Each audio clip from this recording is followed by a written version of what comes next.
Hello, everyone. In this lesson, we'll become DevOps specialists. In this lesson, we'll do a lot. We'll explore Docker, GitHub Actions, and deploy our project to Heroku. In general, DevOps are the most expensive specialists on the market.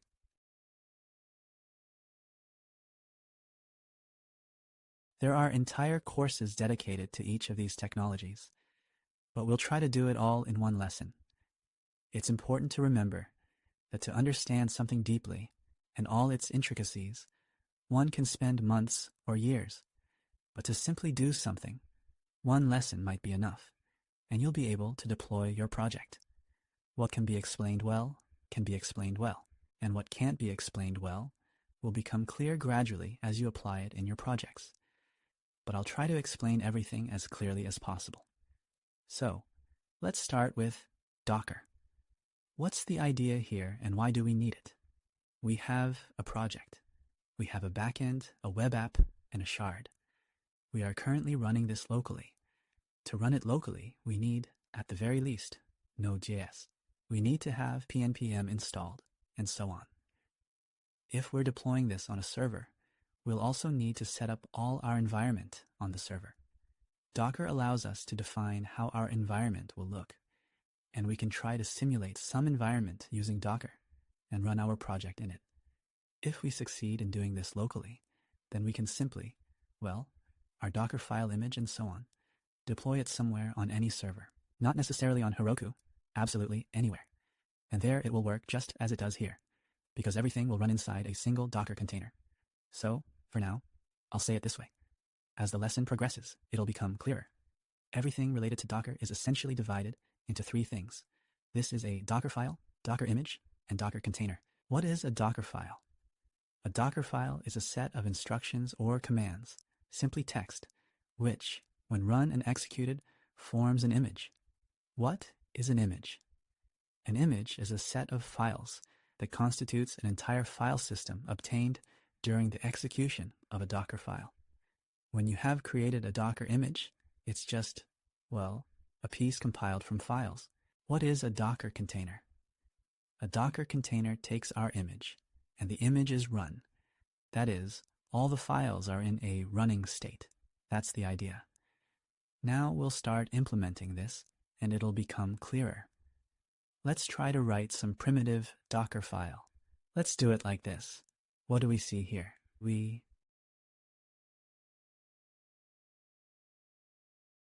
say from. This is initially what we will be creating something based on. Such a package with Node and some other dependencies exists on Docker Hub. So this is some kind of preset system of dependencies and files. But the key thing described here is that there will be Node version 20.3.1, the same as we use locally. Okay? So when Docker is building the Docker file, this image will be downloaded, and then we will extend it with all other commands.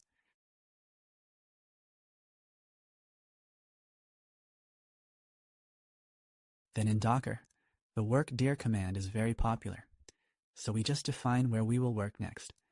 If it were some bash, it's similar to cd app there, and then all the commands will be executed in this work directory.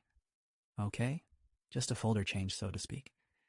Then the most popular command is run, and run is a command for the Docker file that just needs to execute an ordinary bash script. We can write anything here. Specifically, in this Docker file, we say that we call the echo command, and its output goes into .file.ext, essentially putting it here. Yes? Okay. This is purely a bash script. We tell it to execute. And this is the cmd command. It will not be executed when the Docker file runs. So everything that happened here in these 3 lines will be in our image. And the cmd command works in such a way that during the image build, it is not executed. It just remembers that there is such a command, which will be executed when our built image is put into a container. The container will start by simply unpacking all these created files, and then it will run this command. Okay, it will get clearer now. Let's try to build our image. how to build an image. There is the command Docker build, your image name. And yes, you need to have Docker running. All right, you started Docker, you have it. Look, Docker build with a -t specifies the image name. Well, we'll just call it your image name. You can change it. And we specify, roughly speaking, where we should look for this Docker file. We're indicating the current directory. Now when we run this command, Docker will go through the Docker file, execute all these 3 commands, and create an image for us. So, let's execute the command. Look, this will take a bit longer for you because you first need to download the Node.js itself. But I already have it downloaded, and once downloaded, it will always be the same. So, then we see we had the command workdir/up. Then we wrote text file content into the file, .file.txt, and we built the image. We can look at the list of our images right here, Docker images, and somewhere at the top, you'll find your image. All right, mine is here because I played with it before, and it's already cached, but it's there. But you can find it here. Okay, you just saw that it's there. Now let's try to run it. For this, we use the command docker run, and here, you should specify the name of your image that you launched. Let's see what happens when we call it. We see that the line file content was displayed. Where was it derived from? Because he ran the command cutFile.txt. Cut simply means to output the contents of the file, and we recorded the contents in file.txt. Then we asked it with the next command to list all the files. And here we see that in our work directory and /up, we just know there's only a txt file, nothing else. This doesn't count, okay? And as you can see, in our file system, no .txt file was created. It's inside the image. So the image is what's formed by these 3 commands. And this command was executed when we launched our image.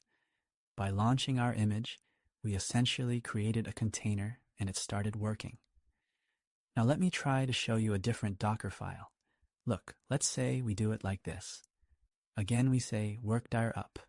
Ask it to say echo high0, meaning output to console high0, then wait 3 seconds and then say by 0. And in CMD, we'll declare high, then sleep for 20 seconds and then output by again.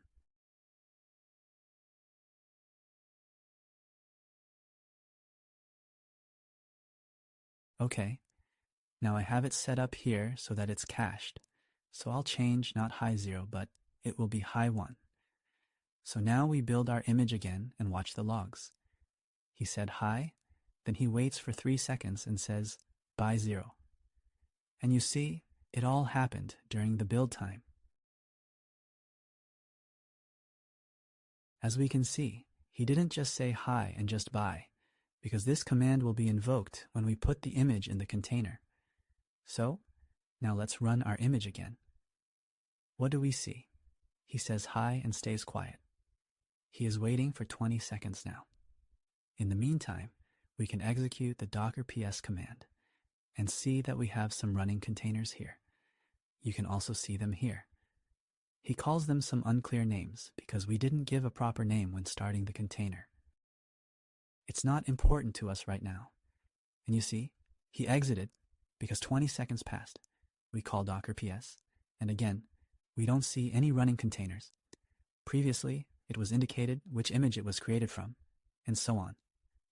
All right, look in the console. It said hello, waited 20 seconds, and then said goodbye.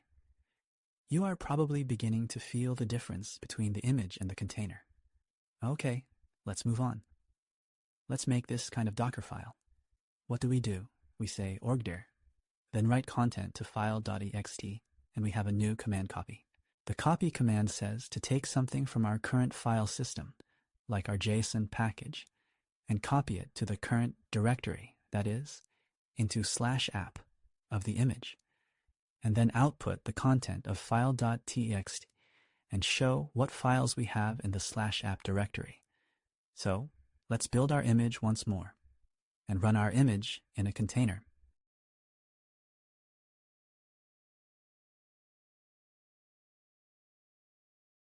Look, it displayed the file content. That's just file.txt, nothing new. And in the file list, we can see that a JSON package appeared. It was copied from our file system to the file system of our image. Okay, that's how the file appeared. Great, let's move on. What else can we do in a Dockerfile? We can pass additional arguments in a Dockerfile. Look what's appeared.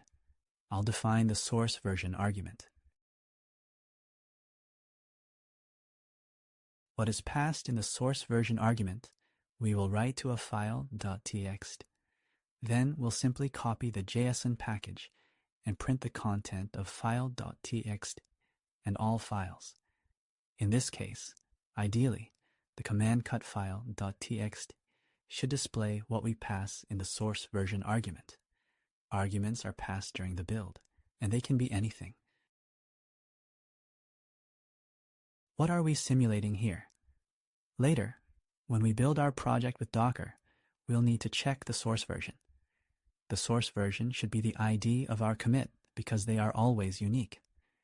And this source version, as an argument, will be passed to us by GitHub, knowing this commit ID. So the Docker file is always the same, but the arguments can vary. Now, we run the Docker build command as before, but add the build argument source version with 777s. Building. Now, Docker run your image name. What do we see here? It printed out the .txt file and noted 777s. Great. And the files we created, this one was created during the build, and this one, for instance, we copied from our file system. This is how arguments are passed. Arguments in this format are only available at the build stage. You won't be able to access them from inside the container. So, let's figure this out further. Let's try it. We will need the source version at runtime, right? When we send errors to the center, both front-end and back-end know the current source version. So it's not enough to know the source version only at the build stage.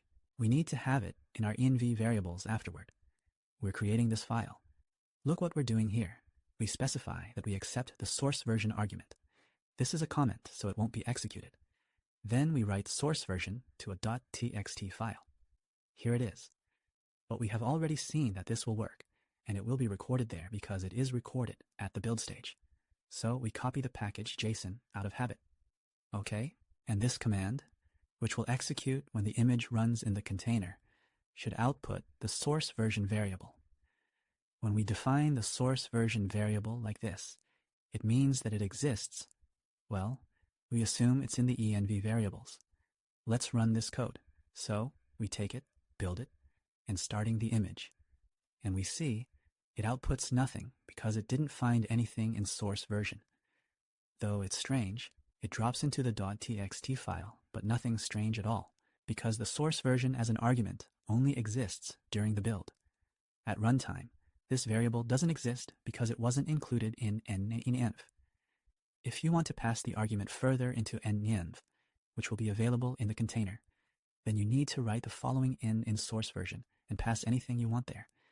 You can hard code some content. You can pass something from the arguments.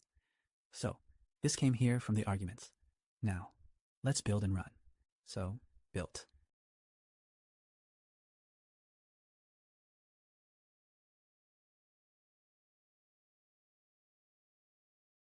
Launched. And we already see 3 7s, because now the source version is in our n number variables. Great, let's move on. The next content will be like this. Aha. What are we doing here? I want to highlight the image build logic for you. Now you can see in the build logs this note saying cached. When we see the cache note, it means the execution of these commands will be spent, because it already knows the result of their execution.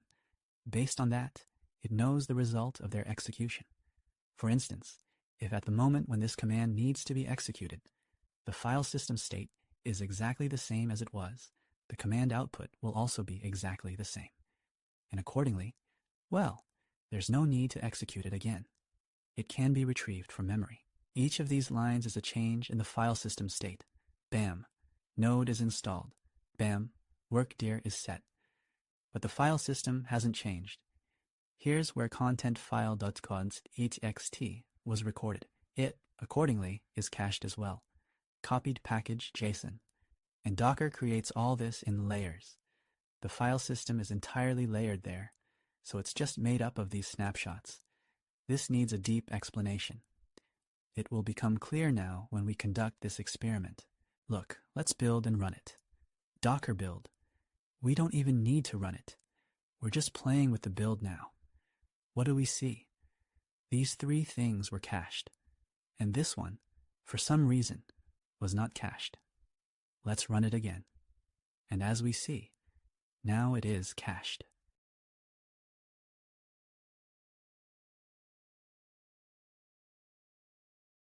Because we ran it again, and everything worked exactly the same. He already knew what the file system state would be. So, let's try replacing the 3 7s with 3 zeros. As we can see, something changed here, and it's no longer cached. Therefore, he had to execute these commands. Let's run it once more. We see it's all cached again because it remembers what the file system should be like. Now watch how else you can check if it's cached or not. We go to the package, change package JSON, and accordingly, at this step, our caching will disappear. Now we launch the build.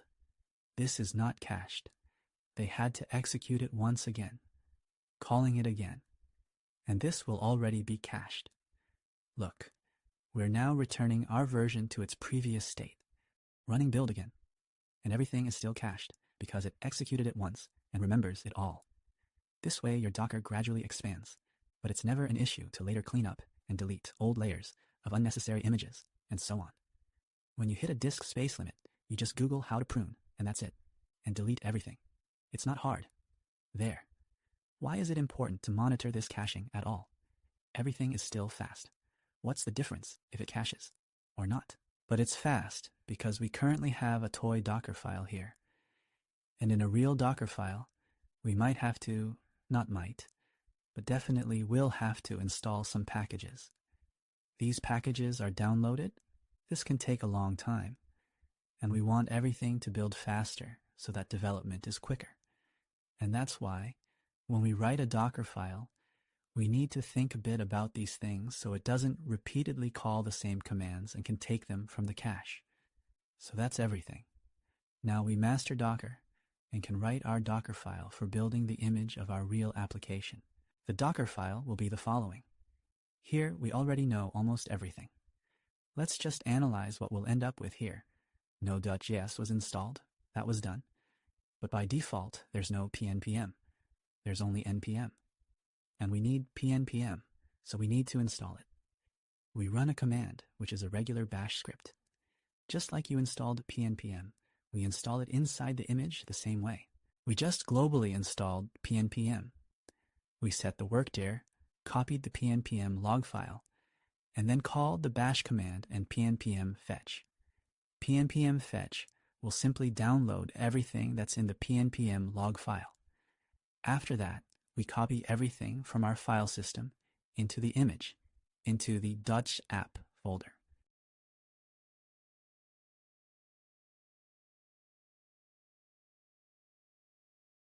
The thing is, we're copying everything indiscriminately, but we don't need all of it. For this, there are Docker ignore files. Let's create a Docker ignore so that unnecessary things don't end up in our image. Docker ignore. And let's add everything we don't need there. We don't need it to copy node or modules here. This is mostly local. It won't be there anyway, but nevertheless, everything unnecessary we've specified here.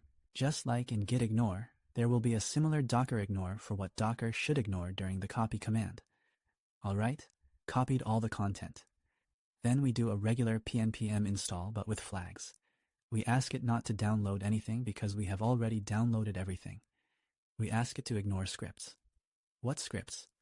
Here we have prepare. Let it not execute this prepare. It doesn't need any scripts. And we ask it not to change the log file in case it gets in there and changes something. Let's say no, please don't change it, so that everything is cached again and no files are changed at this stage.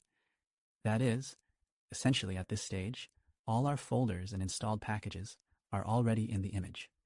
Then we will need arguments. Well, node env is production for us. We're hard coding it here because everything that is built and will be run somewhere, it's node env production. We'll pass the host env here during the build. But this host env can be different. Theoretically, we can have two external servers. One is the dev environment to show partners clients during development, and another one is prod host env, where our real users will be active. There can be many such external servers. There can also be a stage, pre-prod, and so on. Whatever you prefer. Therefore, host env can vary. The Docker file is the same, but the host env argument is different. We need the Sentry auth token here, and we need the source version here. Let's figure out where and why we need these arguments. Next, as we see, we call the following commands just like we called them locally. pnpm bprepare. What do we have in bprepare? In bprepare, we have the installation of Prisma types. This Prisma will generate the types, and installation for TypeScript extensions to substitute paths for us there. Remember when we had issues with it not finding files imported from other packages? We installed a TypeScript extension. That's it. We're calling this prepare. Locally, it installs itself when we run pnpm install. But here, this prepare didn't run because we told it to ignore scripts. Because of this, at this stage, we have to call it manually. All right. We installed Prisma types and some TypeScript plugins. Then we run pnpm build. What's build? During build, we build TypeScript and email. Thus, inside our image, a dist folder has appeared here. It wasn't copied locally because we ignored it. All built. Then we call pnpm b sentry. What's in the sentry? In sentry, we create a release there and send the source map.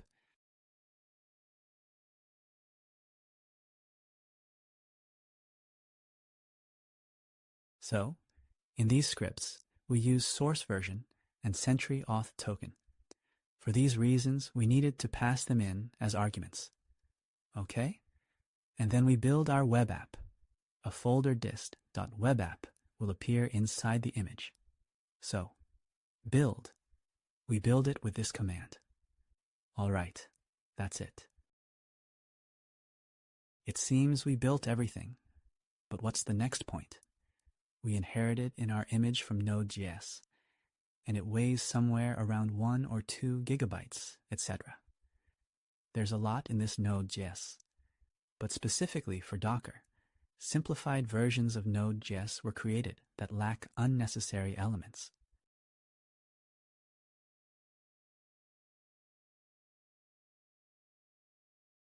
And they are called with Alpine correspondence, so it is the same node, but a much smaller distribution. And we would like our image to weigh less. Then it will load faster and take up less space. It's just natural logic that we simply want things to take up less space. Therefore, we do another from. This is possible. And this will be, let's say, part number 0, and this will be part number 1. Created this, part number 1. And now we can copy not from the file system, but from the previous part. So we say we are copying the following files from this part to this part. Copied over JSON package, root pnpm log, root pnpm workspace, root JSON package of each of our individual web app backend shared packages, and copied our built things. So, dist from the web app folder, dist from the backend folder. That is, we've just copied all of this over, and in our final image, only this will remain. and this will be forgotten. It's kind of our helper for the build. Here we've built something, then took a smaller node image and copied these things from step number 0. Then, further following the same scheme. That is, we have to do everything from the start. This is just for saving space. Why couldn't we do it immediately in Alpine? Because some problems start here in the center. It uses some complex dependencies in Node.js. You would either need to manually install all the necessary dependencies, but that's kind of a hassle. We can just inherit from the large node, and then, having done everything that needs to be done within the large node, we can transfer it to the small node. That's it. Again, in work dirup, we reinstalled pnpm, reinstalled all our dependencies, but without the frozen log file. Oops, without offline, because we didn't do a fetch before. Here we are simply installing, ignoring scripts with a frozen log file and with a noteprot. What does the noteprot mean? It means that the JSON dependency packages will only be installed in dependencies, and dev dependencies will not be installed. Such logic will make our package weigh even less, and at the same time, no risky dependencies, so to speak, will be included there. Here. That's why we installed everything. Then, on the back end, we need to generate Prisma types again, because Prisma types end up in node modules when generated, and we don't copy node modules from here. So, we had to generate Prisma types again. Although we already did this with the pnpm prepare command, but that was in the initial step, and this step didn't include it, so we generated again. That's all. And then here we have arc source version. We simply defined it, added it to the env, which will be available later in our container. So, you see these arguments, sentry out token. We can't show them to people, and we don't need it anywhere else. It's only needed to upload the source map and create the release. The other things will be transferred there. So, all right. And then, at this stage, the build image will finish. We will have a command here, pnpmb pmp. It's like PMP. It's about migrations.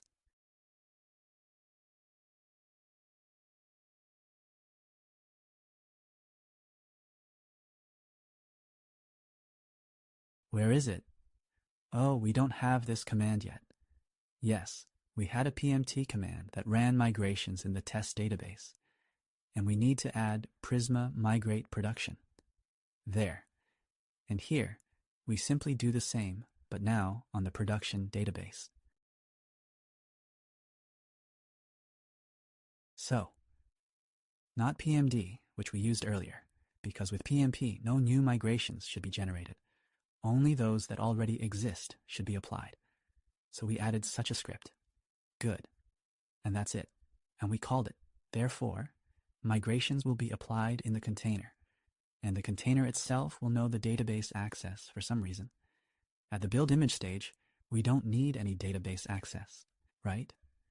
But when we run this in the container, the migrations will be applied there. And as soon as they are successfully applied, and if they are successfully applied, the pnpm run b start command will be invoked. That means our built backend will be launched. Okay? Okay. Here's our file. It makes sense that now we need to call it to see if it builds correctly. And in connection with this, I want to point out that you need to pass a lot of arguments here. In general, usually images are not built directly like this, because this command can become terribly bloated. Just like Docker run can become terribly bloated when you need to specify ports and other stuff. There's going to be a big chunk of these commands.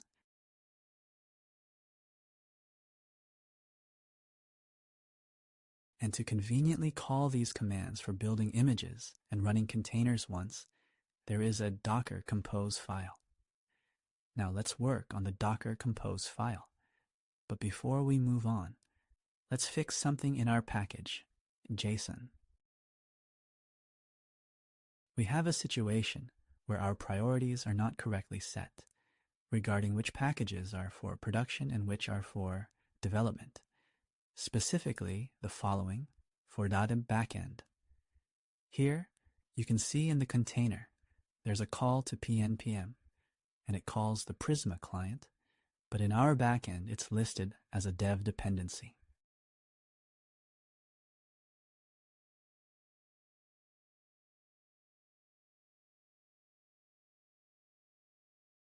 Prisma. And it's in our dev dependencies, which means it won't be installed because we're only installing prod dependencies with the prod flag. Because of this, we either need to install it separately in the Docker file. But why do that? Let's just add Prisma to the dependencies.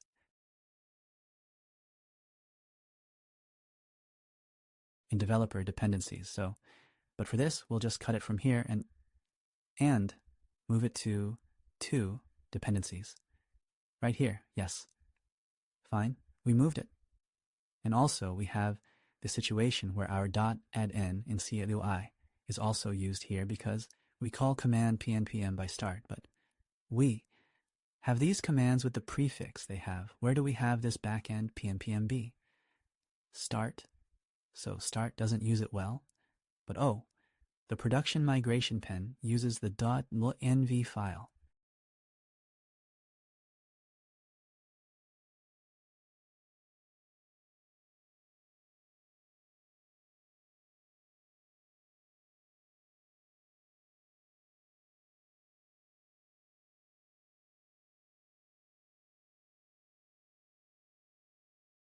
Actually, in production, we don't need it, because in production, we won't have .env files. We will pass .env variables there differently, but still locally, we should also try and check everything. Therefore, we do need .env CLI in the main dependencies. Because of this, I suggest we remove it entirely now, because we use it in many places. Let's see where it's used. Ein envikli. Okay. But it's only in the backend. Just a moment, spoiler alert. We will also need it in the root now. So let's remove it from here. From backend dependencies and add it to the root package, JSON. Okay? Root package.json. Okay. And here we'll have dependencies. Dependencies. Good. Utwun env CLI. And there we also use cross-env.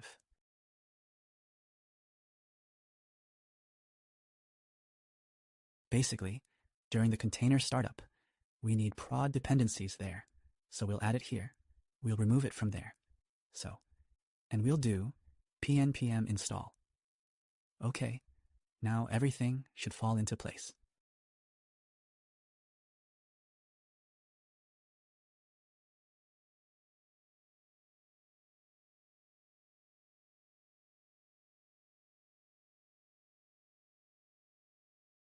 Okay, good. Everything is installed. Now, let's create a Docker Compose file which will allow us to use shorter commands to call, build images, and container startup. Okay? The content of this file will be as follows. Submit the docker device compose.iml file. All right? And here, there's something to talk about.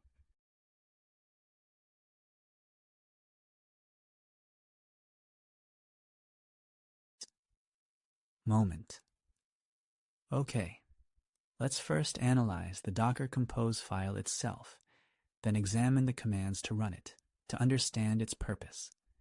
The commands will be as follows. I'll put them into our package JSON for easy access. Let's go to the root package.json and add these scripts.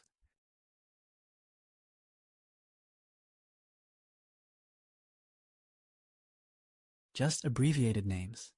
You need 3 of them to even look at them.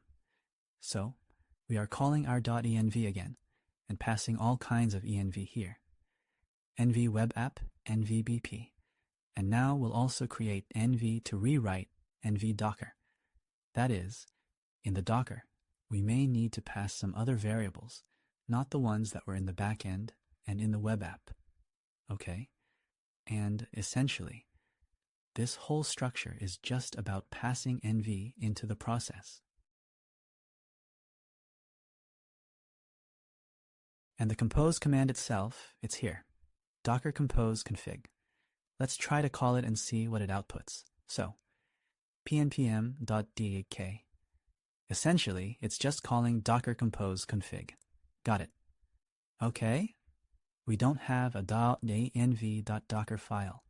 Let's create it right away to have it ready. Right.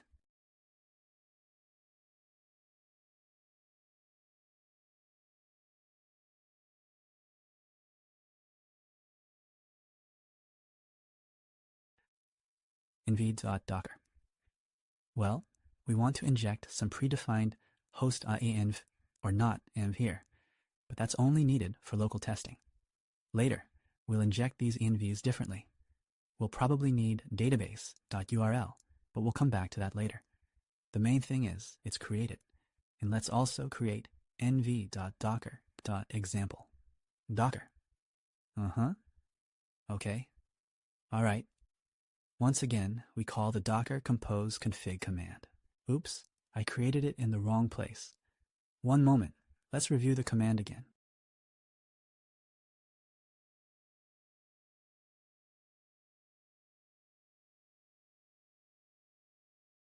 Okay. Let it be not in the backend folder, right? But in our current folder. Now, we'll fix all the paths. And here, obviously, it's specified here that it's at the root. Yes, and accordingly, we'll move it to the root from here too.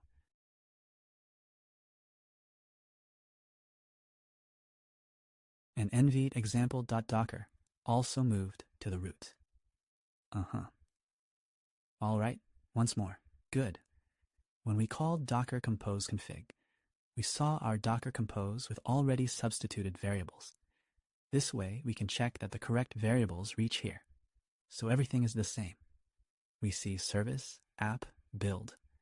Here in the context, we specified a point, and it already replaces it with what it actually changed to.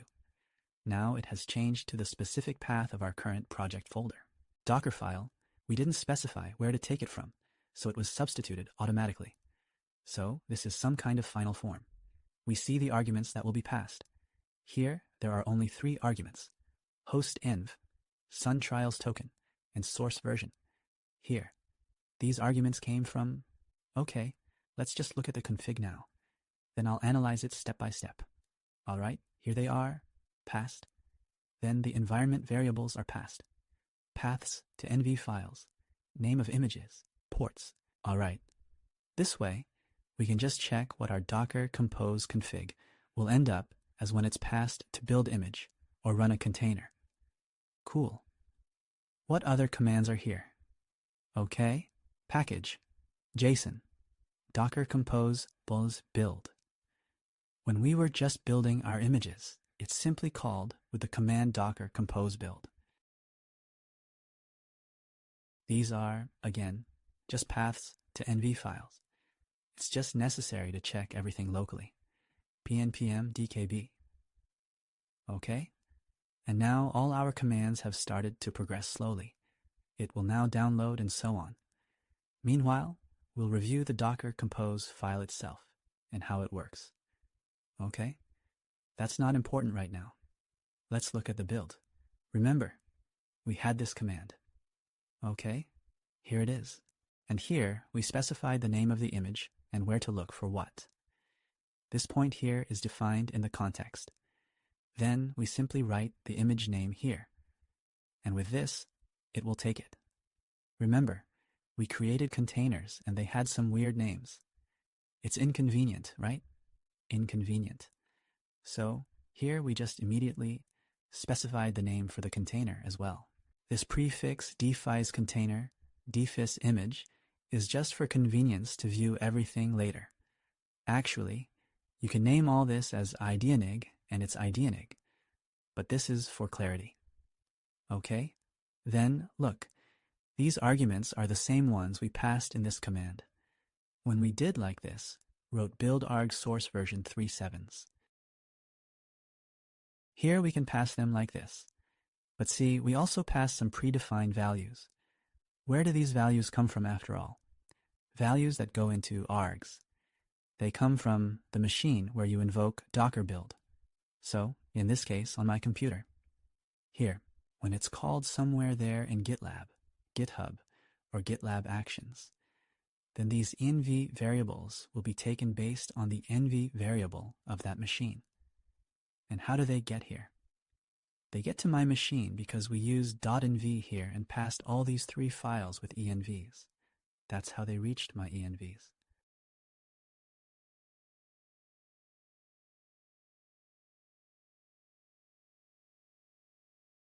So, next, we look at Docker Compose. That's why they got here. Okay? And you need to remember that these arguments only exist during this time.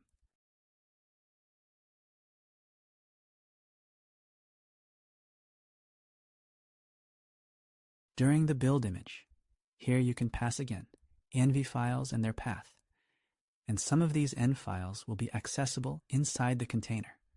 So, and in connection with this, if we look again at the Dockerfile itself, remember, we estimated the source version from the build, but in fact, we also need the host env, it seems. But this host env will still get there from the env variables.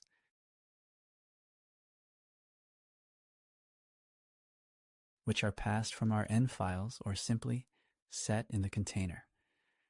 You also need to understand that some env variables you can set here at the build stage, and at the same time, you don't need to pass absolutely all envs at the build stage.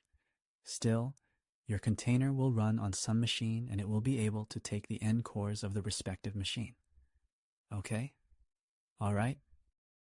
So, and again, this command is only needed when starting the container itself to determine which ports to expose.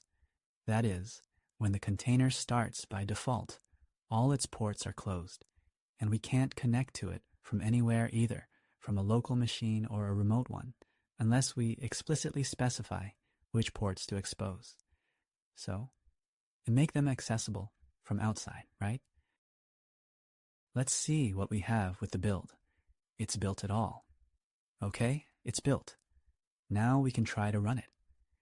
Let's turn off our current backends and front ends, all right? And we can see that we have nothing running on port 8000 or port 3000. And now, after a successful image build, we can do what we did before with this command.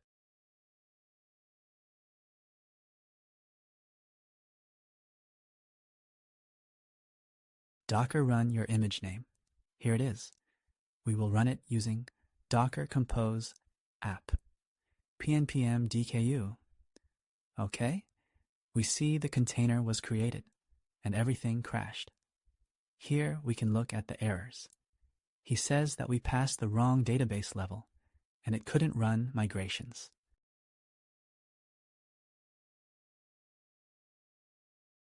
Tried to run migrations and couldn't connect to the database because in the nf docker file, we specified some project credo for our database. We have the database outside of Docker. It's on my local machine. So, Docker needs to look somewhere outside its network to my local machine. And when we specified these in the usual format in the backend, we just had localhost 5 or 32 here. For Docker, localhost is its internal network. What is localhost for me? For it, it's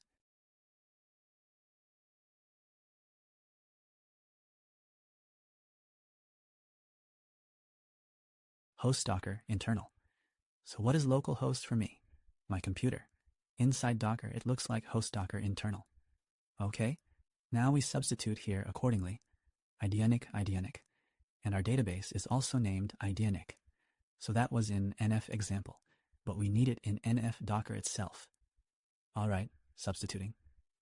Look, I can build again, but we can already see everything should happen quickly because everything should be cached. But not everything was cached. Fetch was done, but for some reason, it stopped at the copy stage. The cache disappeared at the copy stage. Why did it disappear? Well, it seems we changed something here, and that's why it happened.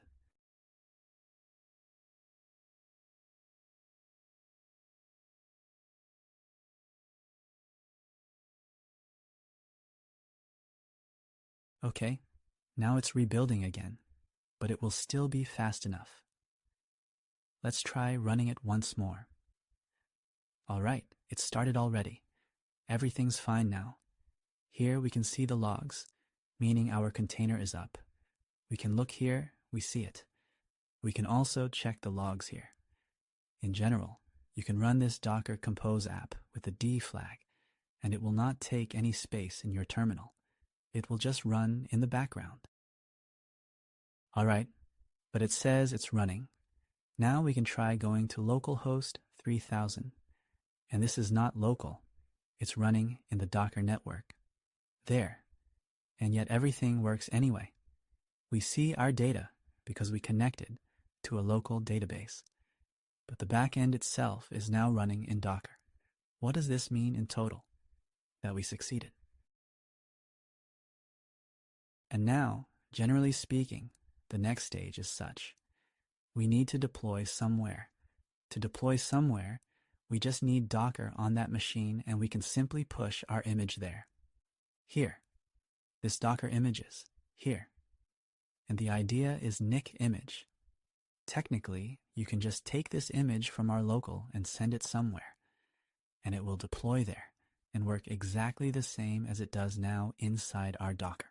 The only thing needed is to configure the correct envs on that server. Like at least a normal database URL should be there, to connect to something. And accordingly, this database should also be somewhere on our external server. So, cool. Now that we managed to build and run our Docker image, you see the sizes, right? This your image was run on a large node, and this one was run on an Alpine node, and it's actually twice as light, which is good. Okay, now we have a Docker image. I realized I explained the envs part in a bit of a clumsy way, where they come from and where they go. But now, when we deploy all this to a real server, it will become clearer again, because we will see where and what we are configuring. So, shall we deploy to Heroku and write GitHub Actions? It feels like this should be divided into 2 lessons. Yes, we just wrote a Docker file locally, wrote a Docker Compose, built it, launched it, connected to it locally, and can work with it. In the next lesson, we will cover deploying to Heroku and automatic deployment to Heroku so that we simply push to our GitHub repository and our code will automatically deploy to Heroku. All right, that will be the next lesson. Thank you all. See you next time.